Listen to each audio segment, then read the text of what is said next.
This narrative belongs to a time when the ideology of Prakrit Sahajiyas had spread far and wide. They had forgotten the name of Sri Mahaprabhu and were immersed in the city of sin.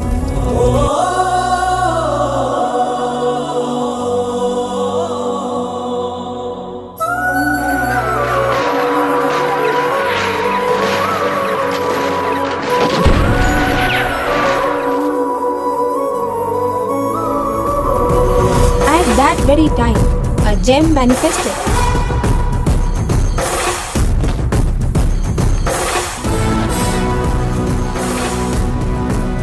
Bringing with him a ray of hope.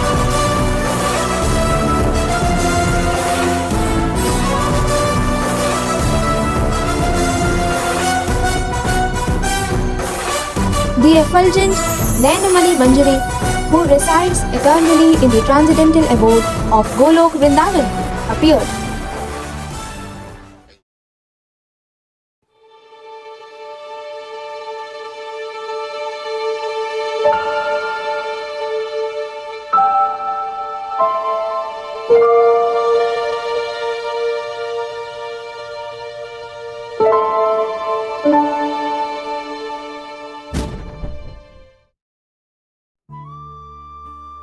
On Friday, the 6th of February 1874, in Jagannath Puri at the home of Magistrate Sri Kedarnath Datta, widely known as Srila Bhakti Vinod Thakur, and Srimati Bhagwati Devi, a baby boy was born with his umbilical cord wrapped around his body like an auspicious Brahmin thread. He was named Bimala Prasad.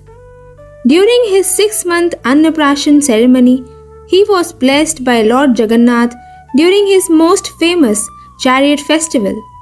He gradually grew up and began performing significant activities. By the age of 7, his father gave him Harinam initiation as well as Narsingh Mantra and Gayatri. He deeply studied Vaishnava texts, which were a part of his father's new library and printing press. By 12, he was proofreading the articles, book reviews, etc., which were published as a part of his father's monthly magazine, Sajjana Toshani. By 13, he joined Vidyasagar College and gained modern education. Due to his vast understanding in each of the taught subjects and proficiency in astrology, he also gained the title Siddhant Saraswati. By 18, he was admitted to Sanskrit college. His father added the prefix Bhakti to his name due to his deep interest in Vaishnava studies. He had written, "If I go on to study at university, my family will inevitably harass me to get married. On the other hand, if I present myself as a useless fool, no one will try to interest me into that kind of life." He soon left college and decided to find a means of maintaining his livelihood with minimum effort whilst devoting maximum time for devotion to Krishna. By 21, he became secretary and historian of Bir Chandra Manikya, the king of Tripura. At 24, he opened Saraswat Chatuspati Sanskrit School at Bhakti Bhavan. In 1901, at the age of 27, by the order of Srila Bhakti Vinod Thakur, Bimala Prasad took initiation in Godrumadvipa from Mahabhagavat Srila Gaur Kishoredas Babaji Maharaj, receiving the name Sri Varshbhanvi Daita Das.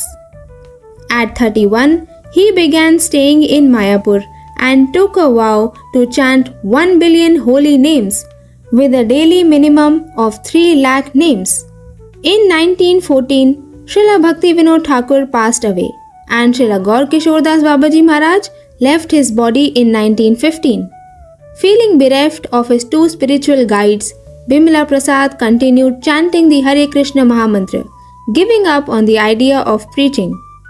One day in the early morning hours, Sri Varshbhanvi Daita Das had a vision of his Gurudeva along with his worshipful lords, who motivated him to spread the holy name and said, "Go and preach the message of divine love.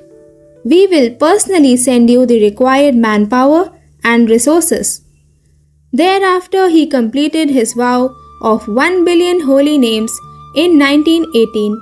At 44, he accepted sannyas and thereafter was known as Bhakti Siddhant Saraswati Goswami.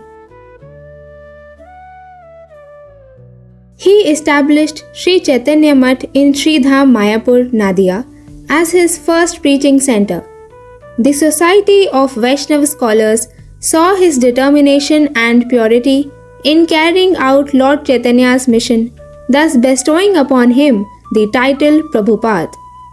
Gradually between 1918 and 1936, many remarkable spiritually elevated and intellectual personalities joined his mission, such as Srila Kunja Bihari Vidyabhushan, later known as Srila Bhakti Vilas Tirth Goswami Maharaj, Vinod Da, later known as Srila Bhakti Pragyan Keshav Goswami Maharaj, Srila Bhakti Hriday Bon Goswami Maharaj, Srila Bhakti Pramod Puri Goswami Thakur, who is the founder Acharya of Sri Gopinath Gaudiya Math, Srila Bhakti Rakshak Sridhar Dev Goswami Maharaj, Srila Bhakti Vedant Swami Goswami Maharaj, who is the founder Acharya of International Society for Krishna Consciousness, also abbreviated as ISKCON, Srila Bhakti Pradeep Tirth Goswami Maharaj, Srila Bhakti Dait Madhav Goswami Maharaj, Srila Bhakti Kusum Shraman Goswami Maharaj, and so on.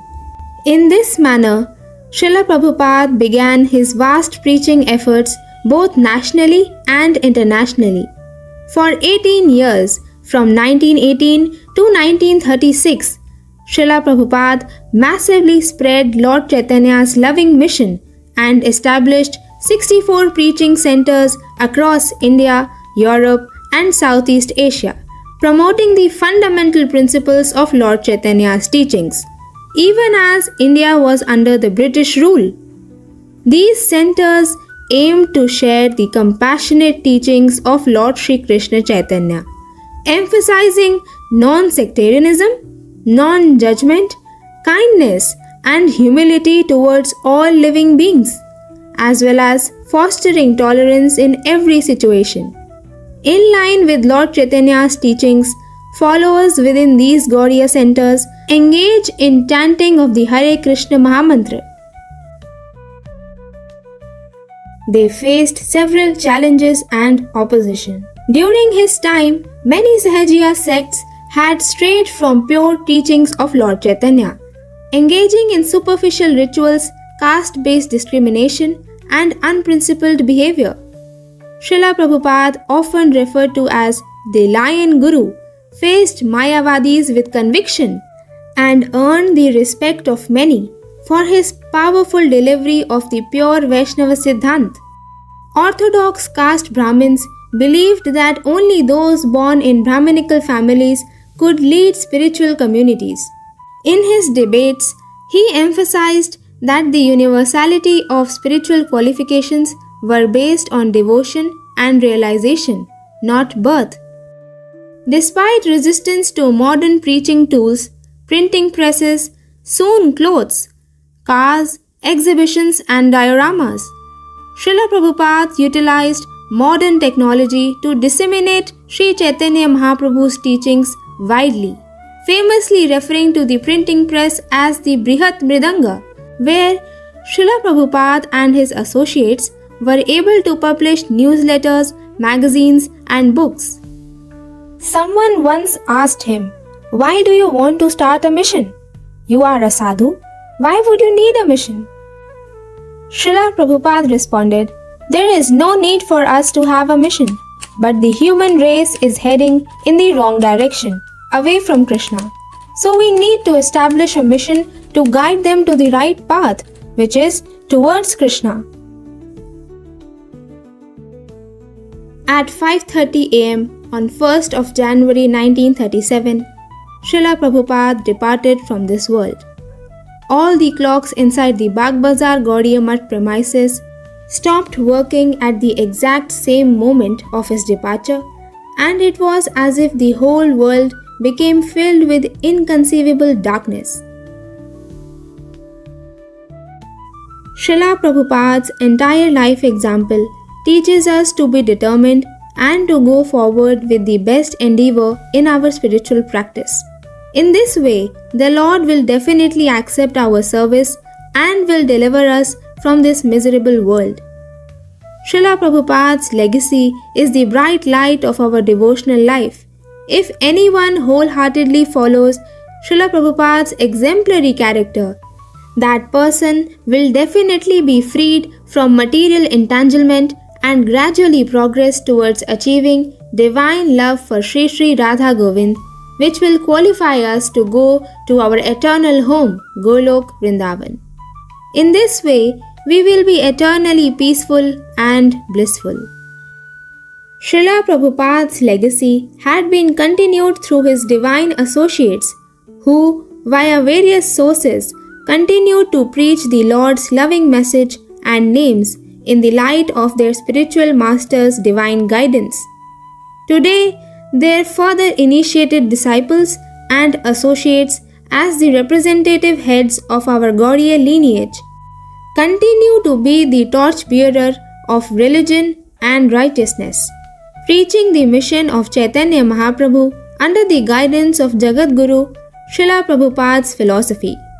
One such exalted Vaishnava and divine agent is the present Acharya of Sri Gopinath Gaudiya Math, His Divine Grace Srila Bhakti Vibhud Bodhayan Goswami Thakur. Actually, nowadays, if you look the root to spread the message of Mahaprabhu around the world, he is the root of these messages. It was his desire to spread the message. First Mahaprabhu's desire, then Gopinath's desire, and Prabhupada's desire.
Jai Prabhupada, Jai Prabhupada, Jai Prabhupada, Srila Prabhupada.